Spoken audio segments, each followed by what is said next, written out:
រឿងអាស្រូវឆបោកនិងឧក្រិដ្ឋកម្មអនឡាញរបស់លោក Gen Z បន្តល្បីសុសសាយមិនដាច់ក្រោយពីចំណាត់ការរឹបអូសនិងបង្កកទ្រព្យសម្បត្តិលោក Gen Z ពីសំណាក់រដ្ឋាភិបាលទីក្រុង Washington និងទីក្រុង Long មកឥឡូវនេះដល់វេនអាជ្ញាធរសង្ហបុរីវិញម្ដងនៅថ្ងៃសុក្រទី31 ប៉ូលីសសង្ហបុរីបានបញ្ជាក់ពីការដកហូតទ្រព្យសម្បត្តិរបស់បុគ្គល Gen Z ដែលមាននៅលើទឹកដីសង្ហបុរីទ្រព្យសម្បត្តិដែលត្រូវរឹបអូសនោះមានទំហំប្រមាណជា$150លានសង្ហបុរីឬស្មើជាង$115លានអាមេរិកទឹកលុយទាំងជាង$115លានអាមេរិកនោះគឺលុយនៅក្នុងធនាគារមូលបទានបត្រលុយសុទ្ធហើយរួមទាំងកប៉ាល់ទំនើបរថយន្តប្រណិតព្រមទាំងស្រាថ្លៃមហាសេដ្ឋីខ្មែរដើមកំណើតចិនលោក Gen Z ដែលមានសញ្ជាតិផ្សេងទៀតរូបនេះបានត្រូវទីភ្នាក់ងារស៊ើបអង្កេតបច្ចឹមលោកតាមដានស៊ើបអង្កេតនិងរកឃើញថាគឺជាមេសំគំនិតដ៏ធំនៅក្នុងបទល្មើសបង្ខំឲ្យធ្វើការនិងប្រឆាំងពលកម្មមនុស្សយ៉ាងធ្ងន់ធ្ងរតាមរយៈការប្រព្រឹត្តឧក្រិដ្ឋកម្មឆបោកអនឡាញនៅកម្ពុជាជាទីដែលបុគ្គលនេះខុបខិតបង្ខាំងមនុស្សនៅក្នុងអគារបិទជិតនិងមានរបងខ្ពស់ហើយប្រើទរណកម្មទៅលើមនុស្សទាំងអស់នោះផង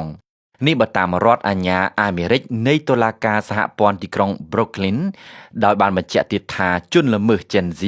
អាចប្រឈមមុខជាប់ពន្ធនាគាររហូតទៅដល់40ឆ្នាំតាមក្រសួងយុតិធម៌អាមេរិកលោក Gen Z មានរូបិយប័ណ្ណលុយ Digital Crypto ចំនួន172,271 ស្មើនឹង$15,000 លានទឹកប្រាក់ទាំងអស់នេះបានមកពីអំពើឆបោកនិងលាងលុយកខ្វក់របស់ក្រុមហ៊ុនហិរញ្ញវត្ថុ Prince Holding Group ដែលបង្កើតឡើងតាំងពីឆ្នាំ